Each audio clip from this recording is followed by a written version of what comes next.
En fait, Dieu, qu'est-ce qu'il nous donne? C'est une nouvelle perspective. Mais il reste littéralement toujours le même. Mais il donne une nouvelle perspective.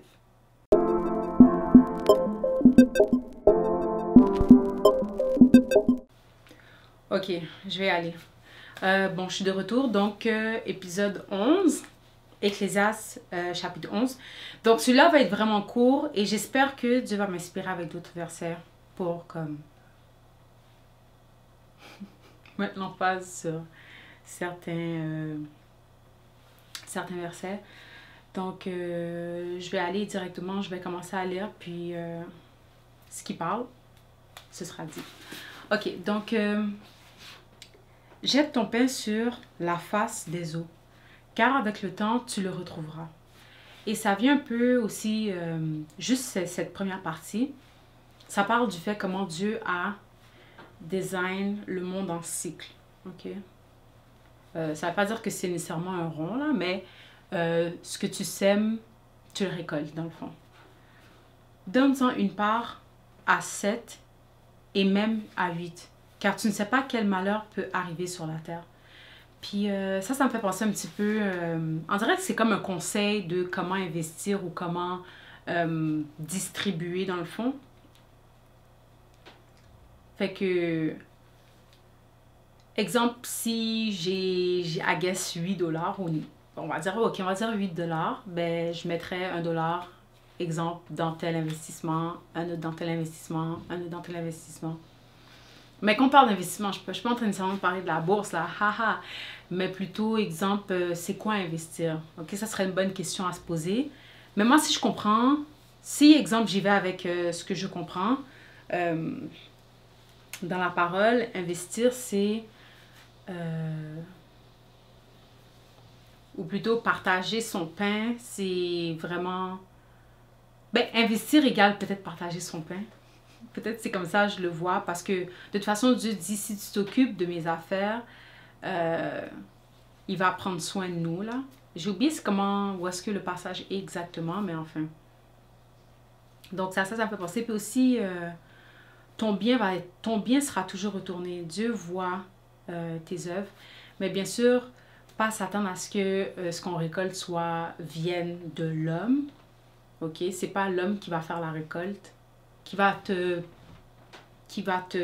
permettre de multiplier plutôt ce que tu auras semé, mais plutôt c'est Dieu. C'est Dieu qui multiplie. Comme c'est Dieu aussi qui fait croître. En dépit du fait qu'on arrose ou qu'on sème, c'est Dieu qui fait croître. Ok, fait que je vais continuer. Quand les nuages sont pleins de pluie, ils la répandent sur la terre. Et si un arbre tombe au midi ou au nord, il reste à la place où il est tombé. Celui qui observe le vent ne sèmera point, et celui qui regarde les nuages ne moissonnera point. Donc, il faut avoir les mains à la tâche. Comme tu sais pas quel est le chemin du vent, ni comment se forment les eaux dans le ventre de la femme enceinte, tu ne connais pas non plus l'œuvre de Dieu qui fait tout.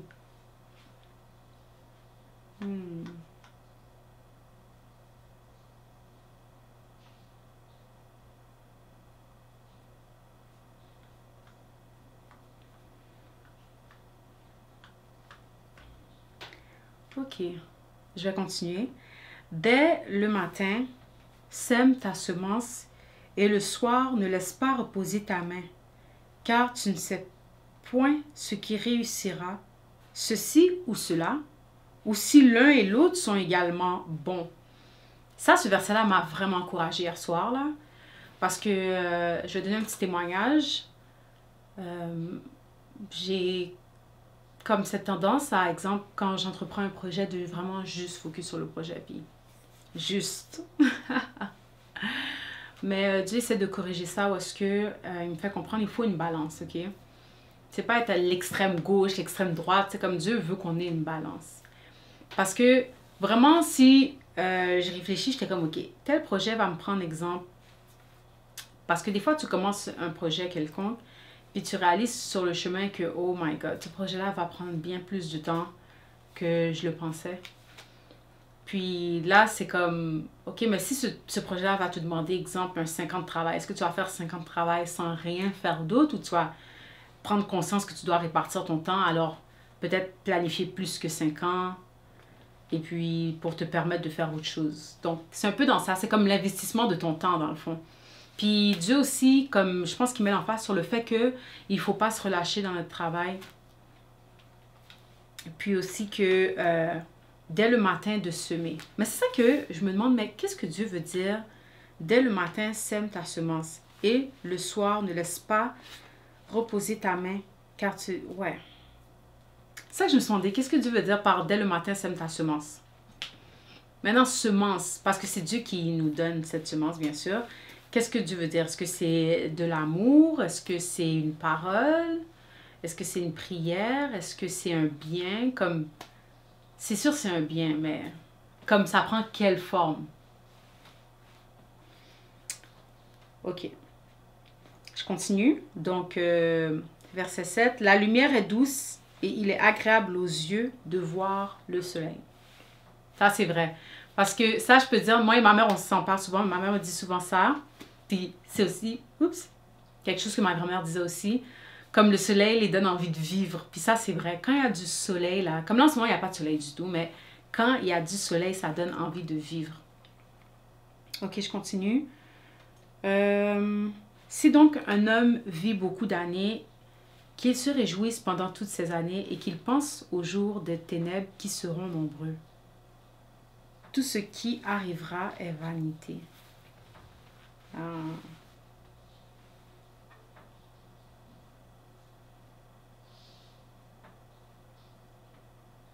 Les jours de ténèbres seront nombreux. Tout ce qui arrivera est vanité. Je me demande parce que Dieu est en train de nous faire comprendre que comme sur terre, on n'a pas... Je sais pas. En fait, je sais pas. Est-ce que c'est parce que on doit pas s'attendre sur terre à ce qu'il y ait... On doit s'attendre que sur terre, il y ait plus de mauvais jours que de bons jours ou... Qu'est-ce qu'il veut dire? Ou sinon, il parle de ceux qui vont rester là, l'éternité, là, qui vont faire l'éternité dans... hors de la présence de Dieu. Est-ce que c'est de ça qu'on parle? Bon, enfin, donc ça, c'était pas mal court, une courte étude. Mais il y avait des affaires quand même que je voulais partager, que j'ai... que dans le fond...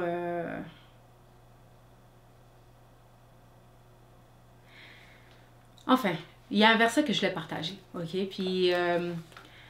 j'ai commencé à écrire je sais pas c'est quoi encore, là, mais j'ai commencé à écrire. Puis, basically, j'étais comme... Comment expliquer ça? Ok. J'ai commencé à écrire, puis dans le fond, la question qui est venue, c'est comment être heureux. Et puis, bien sûr, avec la question qui vient, la réponse était déjà là, parce que je connaissais le verset, mais c'est juste que comme si Dieu, on dirait, voulait me le faire rappeler. Parce que j'avais jamais pensé dans cet aspect-là, basically. Mais... dans le fond, le comment être heureux, j'ai lu, bien sûr, je savais que psaume 1, heureux l'homme qui ne marche pas sur le conseil des méchants, mais qui médite la parole jour et nuit, la loi de l'Éternel jour et nuit. Et puis le verset 2 aussi, le psaume 2, je trouvais ça intéressant, je vais juste le lire. La partie qui est importante. Donc c'est verset 2, c'est psaume 2, verset 12. Ok, je vais aller un petit peu plus haut. Je vais commencer au verset 11. Servez l'Éternel avec crainte et réjouissez-vous avec tremblement. Baisez le Fils de peur qu'il ne s'irrite et que vous ne périssez dans votre voie, car sa colère est prompte à s'enflammer. Quand on parle du Fils, on parle de Jésus. Heureux tous ceux qui se confient en lui. Donc, heureux l'homme qui ne marche pas selon le conseil des méchants, mais qui médite la loi de l'Éternel jour et nuit. Et heureux celui qui se confie au Fils. Malheur à l'homme qui se confie en l'homme. Alors ça là, c'était juste comme 2 versets. Donc psaume 1, psaume 2, c'est 2 versets. Comment être heureux, ces 2 versets nous le disent. Et puis aussi, ça me rappelle, mais j'ai pas encore trouvé le verset. Je sais que je l'ai lu, je pense que c'était dans Éphésiens. Hein? Je pense que c'était dans Éphésiens. Mais ça disait que ne vous enivrez pas de vin, mais soyez remplis du Saint-Esprit. Et puis chantez, ben, comme que dans le fond, la joie, c'est vraiment dans... la joie peut être trouvée en chantant les psaumes, en chantant des cantiques de joie. Parce que vraiment, quand on lit la Bible, là, on réalise qu'il y a de l'espoir, ok? Puis que Dieu est là. Mais quand on est hors de la Bible, quand on est hors de la parole, puis on regarde vraiment le monde, on est comme, oh my God, mais c'est quoi ce mess? Mais la Bible nous dévoile que on peut se confier au Fils. Ça nous dévoile littéralement, ça nous dit littéralement quoi faire pour passer au travers de ce monde. Puis, quelque chose aussi à penser, c'est que Dieu, là, c'est un Dieu d'intention. Puis, dans ces derniers temps, Dieu s'est dit, il faut que je leur donne la Bible écrite. Il faut que je m'assure que la Bible soit écrite. Parce qu'avec le nombre de livres qui existent, là, comme s'il n'y avait pas la Bible, on aurait été perdu dans toutes sortes de philosophies païennes. Mais Dieu savait qu'on allait être dans un temps où est-ce que les livres sont importants. Puis combien de personnes écrivent des livres aujourd'hui? Les professeurs, toutes comme les instituts qu'on connaît, les livres, c'est littéralement leur empreinte, c'est leur tag, on va dire ça comme ça. Donc, Dieu a pensé à l'importance que nous, ses enfants, on ait cette Bible, le livre, ok? C'est drôle parce que...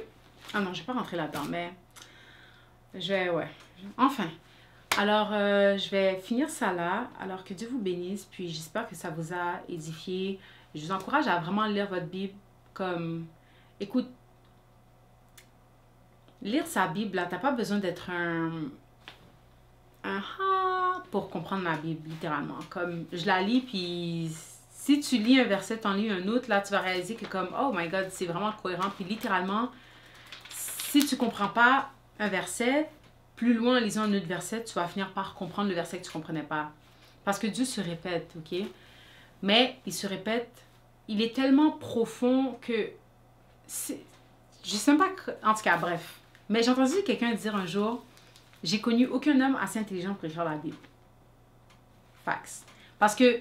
Aussi, une observation que je vais lancer là maintenant sur Internet, c'est ce que j'ai remarqué avec les gens qui servent le diable, leur parole est jamais stable. Comme un jour, leurs 10 commandements, ça va être ça. Le lendemain, leurs 10 commandements va changer. Mais lui, Dieu, là, il n'y a rien qui change. La Bible, elle reste là. Les commandements restent le même. Puis, Dieu ne change pas non plus. Alors que pour ceux qui servent le diable, ça change tout le temps. Rien n'est jamais stable. Toujours une nouvelle science, une nouvelle scie. Alors que Dieu... Bon, Dieu est science, point. Mais c'est ça, c'est ça. Ok, enfin. En fait, Dieu, qu'est-ce qu'il nous donne? C'est une nouvelle perspective. Mais il reste littéralement toujours le même. Mais il donne une nouvelle perspective. C'est tout. Il n'y a rien qui change, mais la perspective change. Puis quand une perspective change, parce que tout est là, quand ça, notre perspective change, c'est là que les miracles commencent à changer. Puis ça que mon père m'a dit tout à l'heure, il m'a dit...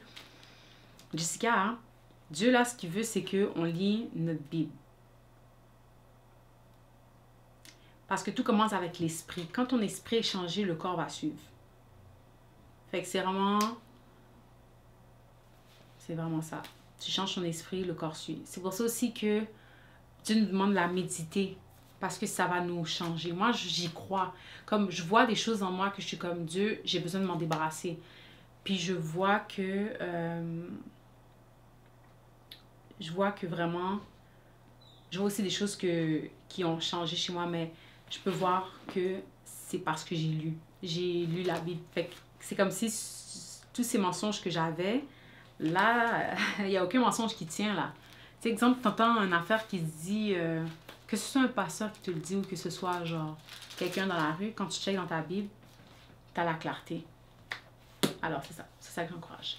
En tout cas, bon, like, subscribe, comment, partage si ça t'a aidé, puis abonne-toi à ma chaîne. Bye! Oh, so